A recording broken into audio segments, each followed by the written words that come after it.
आज sound chapter में हम लोग ध्वनि का प्रवर्तन पढ़ेंगे। ध्वनि का प्रवर्तन का मतलब है रिफ्लेक्शन ऑफ साउंड। ध्वनि किसी तल से टकरा कर पुनः हमारे तक पहुंचती है, इसे ही हम लोग ध्वनि का प्रवर्तन कहते हैं। जैसे कि मान लेते हैं दीवार है, इस दीवार पर अगर हम एक बॉल या गेंद को फेंकेंगे तो पुनः वो टकरा कर हमारे पास पहुंचेगी। तो यहाँ ये कह सकते हैं कि गेंद का प्रवर्तन हो रहा है। ठीक उसी तरह से जैसे कि प्रकाश का प्रवर्तन होता है। हम लोगों ने देखा था कि अगर यहाँ पर हम कोई एक लाइट सोर्स जलाते हैं, मान लीजिए टॉर्च जलाते हैं, तो टॉर्च से लाइट किसी दर्पण से टकराने के बाद पुनः किसी निश्चित दिशा में पुनः पहले वाले माध्यम में लौट आती है। तो यहाँ पर था प्रकाश का प्रवर्तन। ठीक उसी प्रकार ध्वनि का प्रवर्तन है। तो ध्वनि का प्रवर्तन और प्रकाश का प्रवर्तन दोनों लगभग एक है, मगर उनमें कुछ डिफरेंसेस हैं इंपॉर्टेंट, जो हमें जानना होगा। सबसे पहली बात, ध्वनि तरंगे जो होती हैं वो कैसी होती है। तो अगर प्रकाश तरंगों को हम इस तरीके से बनाएंगे तो दो ध्वनि तरंग इसकी तुलना में बहुत बड़ी होती है। तो ये छोटी तरंगे हैं, तो इनको प्रवर्तन के लिए छोटे तल से ये प्रवर्तित हो सकती है, छोटे जगह से, छोटे दर्पण से। किंतु ध्वनि तरंगों के प्रवर्तन के लिए चूंकि इनकी आकृति बहुत बड़ी है, तरंग लंबाई बहुत बड़ी है, तो इनके लिए बड़ा प्रवर्तक तल की आवश्यकता पड़ती है। तो ये बहुत इंपॉर्टेंट अंतर है, इसे हम लोग नोट करके रखेंगे कि ध्वनि का प्रवर्तन और प्रकाश के प्रवर्तन में अंतर क्या है। ध्वनि तरंगें बड़ी होती है, इसलिए इनके प्रवर्तन के लिए प्रवर्तक तल का विशाल होना आवश्यक है। कितना विशाल, कितना बड़ा, जैसे कि पहाड़ की तरह, कोई बड़ी दीवार, इस तरह, या कोई बड़ी बिल्डिंग, इन चीजों से ही ध्वनि प्रवर्तित होकर आ सकती है। लेकिन प्रकाश के तरंगों के लिए छोटा सा दर्पण भी जो होता है वो भी प्रवर्तित कर सकता है, क्योंकि प्रकाश तरंगों की तरंग लंबाई बहुत ही छोटी होती है। और प्रकाश तरंगों के प्रवर्तन के लिए प्रवर्तक तल का चिकना होना बहुत जरूरी है। दर्पण देखते हैं चिकना होता है, दीवार से प्रकाश का प्रवर्तन नहीं होता है। किंतु ध्वनि के लिए ऐसा कोई समतल सतह या चिकना होने की कोई जरूरत नहीं है। वो सतह खुरदरी भी हो सकती है, जैसे कि पहाड़, दीवार, ये सब जानते हैं खुरदरे होते हैं। तो साउंड जो है वो खुरदरे सतह से भी प्रवर्तित हो सकती है।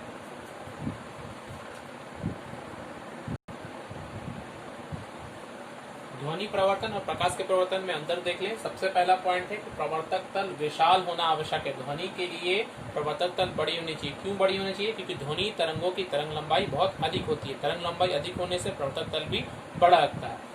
प्रकाश तरंगों की तरंग लंबाई बहुत छोटी होती है, इसलिए इनके लिए प्रवर्तक तल छोटा भी हो सकता है। कितना छोटा? बहुत छोटा भी हो सकता है। छोटा सा एक पिन के बराबर भी अगर हम रखेंगे तब भी उसमें से लाइट का प्रवर्तन हो सकता है। सेकंड पॉइंट देखिए, ध्वनि स्रोत से प्रवर्तक तल की कुछ दूरी होनी चाहिए। ये जो ध्वनि स्रोत से प्रवर्तक तल की दूरी बहुत जरूरी है, कुछ दूरी जरूरी है। एकदम नजदीक में रहने पर कभी भी प्रवर्तन नहीं होगा। इसको हम इको में समझेंगे अच्छे से।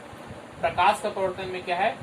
प्रकाश के स्रोत से प्रवर्तक तल की दूरी आवश्यक नहीं है। ये कुछ भी दूरी होने पर प्रकाश का प्रवर्तन हो सकता है। ध्वनि के प्रवर्तन का एक बहुत ही इंपॉर्टेंट टॉपिक है प्रतिध्वनि या इको। इको क्या है? हम लोगों ने जनरली सब देखा है कि किसी हिल स्टेशन में या जहाँ पर बड़े बड़ी इमारतें होती हैं, वहाँ पर अगर हम कुछ बोलते हैं तो पुनः कुछ देर के बाद हमें वो वापस उसका इको या प्रतिध्वनि सुनाई देता है। यहाँ पर इको या प्रतिध्वनि की परिभाषा हम लोग कैसे दे सकते हैं? किसी ध्वनि स्रोत से उत्पन्न ध्वनि, जैसे कि हम बोल रहे हैं तो हमारा ही जो ध्वनि है वो हम लोग अपने आप को ध्वनि स्रोत बोल सकते हैं। किसी ध्वनि स्रोत से उत्पन्न ध्वनि, यहाँ ध्वनि स्रोत क्या हो सकता है? कोई भी व्यक्ति जो बोल रहा है, या कोई लाउड स्पीकर, या कुछ भी इस तरह से जिससे ध्वनि उत्पन्न हो रही है। दूर स्थित किसी विशाल प्रवर्तक तल, दूर, ये इंपॉर्टेंट देखिएगा, दूर है, कुछ दूरी होना चाहिए स्रोत से। किसी विशाल प्रवर्तक तल, पहले ही हम लोगों ने पढ़ा कि ध्वनि के प्रवर्तन के लिए प्रवर्तक तल का विशाल होना जरूरी है। विशाल प्रवर्तक तल से टकराकर पुनः, अब यहाँ से देखिए इंपॉर्टेंट पॉइंट है, पुनः मूल ध्वनि से पृथक। मूल ध्वनि से पृथक, इसका मतलब क्या है? मूल ध्वनि से अलग। जैसे कि अगर मैंने एक बार किसी पहाड़ी के किनारे में खड़ा होकर चिल्ला रहा हूँ, ए, मैंने एक बार कहा ए, तो एक बार जब मैंने जैसे ही उसे उच्चारण किया तो वो ध्वनि तो मुझे सुनाई देगी। उसके बाद ये ध्वनि पहाड़ से जाकर टकराने के बाद पुनः अगर हमारे कानों तक आती है तब हम इसको कहते हैं पृथक। मूल ध्वनि से अलग हो जाएगा ये। तो दो बार साउंड सुनाई दे रहा है, मूल ध्वनि से अलग या पृथक, और स्पष्ट सुनाई दे तो उसे मूल ध्वनि की प्रतिध्वनि या इको कहते हैं। यहाँ इको के लिए क्या जरूरी है, दूर होना चाहिए प्रवर्तक तल। कितना दूर होना चाहिए वो दूरी हम लोगों को कैलकुलेट करना है। मेन क्या है, मूल ध्वनि से वो अलग और स्पष्ट होना चाहिए। तो मूल ध्वनि से अलग होगा, ये कैसे समझेंगे, तो इससे समझने के लिए हम एक नेक्स्ट टॉपिक पढ़ना है, श्रुति निर्बंध।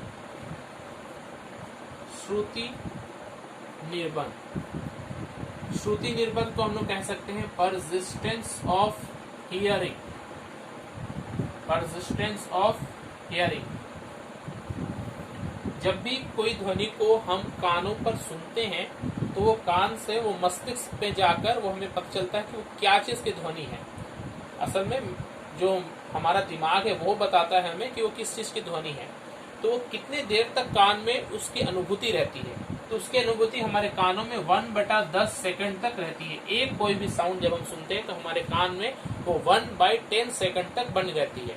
इसको दूसरे शब्दों में अगर समझना है तो ये कह सकते हैं कि 1 सेकंड में ज्यादा से ज्यादा हम लोग, बहुत अच्छा अगर हमारा कान है तब भी 1 सेकंड में ज्यादा से ज्यादा हम 10 साउंड सुन सकते हैं, अलग अलग पहचान सकते हैं कि हाँ ये सब अलग अलग है। यानी कि 10 साउंड को सुनने के लिए 1 सेकंड, तो 1 साउंड को सुनने के लिए कितना लगेगा, 1/10 सेकंड।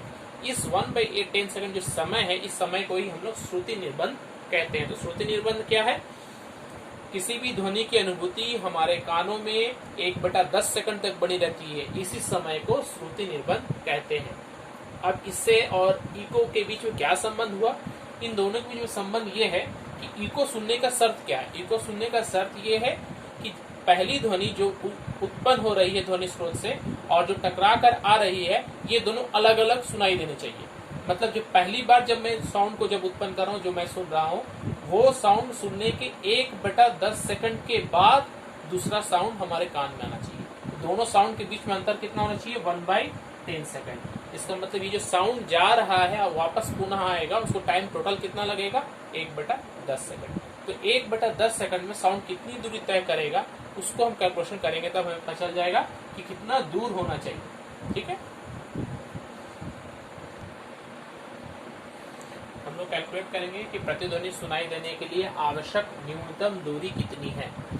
तो आवश्यक न्यूनतम दूरी है, मान लेते हैं यहाँ पर कोई एक आदमी है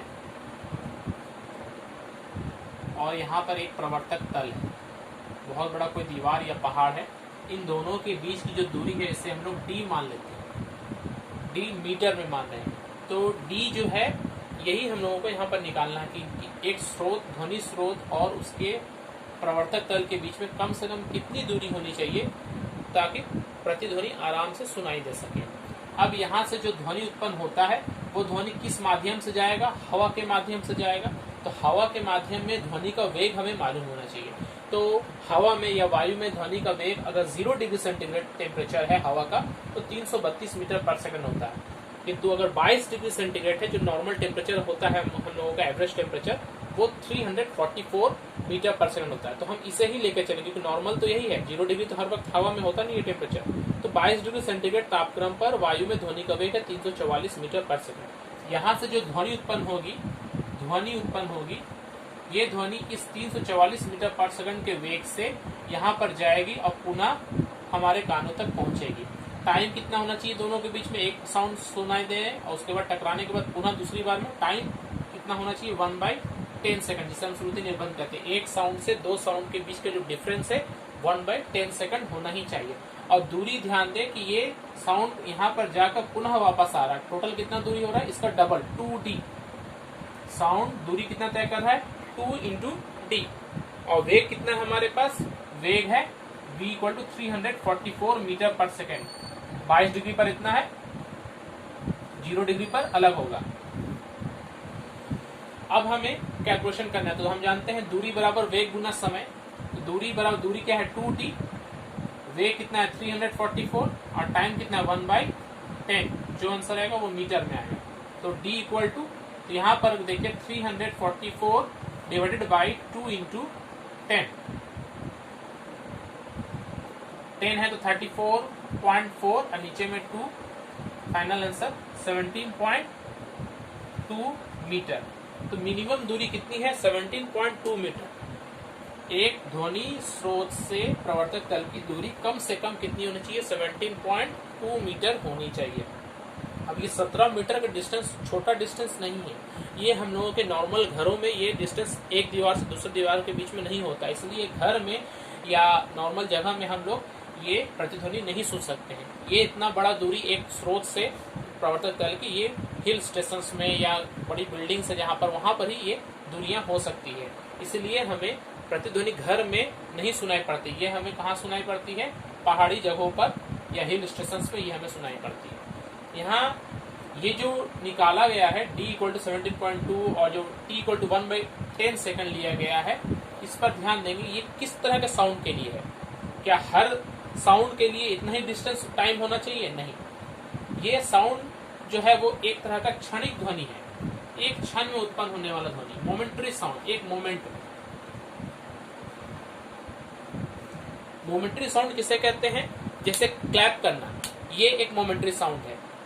आ ई ये वर्ड जो निकाल रहे हैं, पटाखे का फूटना, इस तरह का, या घंटी को बजाना, तो ये सब जो साउंड है ये सब एक क्षण में उत्पन्न होने वाले साउंड है। इन साउंड्स के लिए श्रुति निरूपण समय जो है वो 1/10 सेकंड है। मतलब इस तरह के साउंड अगर हम हमारे कानों पर पहुंचे तो हम एक सेकंड में ज्यादा से ज्यादा 10 साउंड को अलग अलग पहचान सकते हैं। लेकिन जैसे मैं अभी बात कर रहा हूँ, कुछ अगर मैं बोल रहा हूँ एप्पल, तो एप्पल या मैंगो, इस टाइप का जब मैं कोई वर्ड बोलता हूँ तो उस वर्ड में बहुत सारे इस तरह के साउंड्स मिले होते हैं, तो उस साउंड्स के लिए दूरी और अधिक होनी चाहिए। ये सबसे कम है, इसके बाद डबल होते ही जाएगा। अगर उच्चारित ध्वनि है कोई, उच्चारित ध्वनि, ये इसको कहते हैं मोनोसिलेबल, एक साउंड। उच्चारित का मतलब है एक से ज्यादा, तो जिसमें एप्पल अगर कहेंगे तो एप्पल, ये दो शब्द से मिलकर बने ऐप और पल, तो इसलिए इसको हम कह सकते हैं। इसके लिए कितना डिस्टेंस चाहिए? 17.2 का डबल कर देंगे तो ये हो जाएगा 34.4 मीटर। तो हम लोग एग्जाम में बस मिनिमम दूरी ही पूछा जाएगा क्षणिक ध्वनि के लिए, तो हम लोग 17.2 मीटर ही कहेंगे। ये कैलकुलेशन आप लोग देख लें, इसमें ध्यान देंगे 22 डिग्री सेंटीग्रेड को 344 मीटर पर सेकंड वेग लेकर कहा बनाए हैं। अगर 0 डिग्री सेंटीग्रेड पर बनाने के लिए कहा जाए 332 मीटर के लिए, तो यहाँ पर कैलकुलेशन करेंगे तो 16.6 मीटर आएगा। 16.6 मीटर, ये 0 डिग्री पर इतना दूरी होना चाहिए, 22 डिग्री पर इतना, और टेम्परेचर बढ़ाएंगे तो दूरी और बढ़ेगी।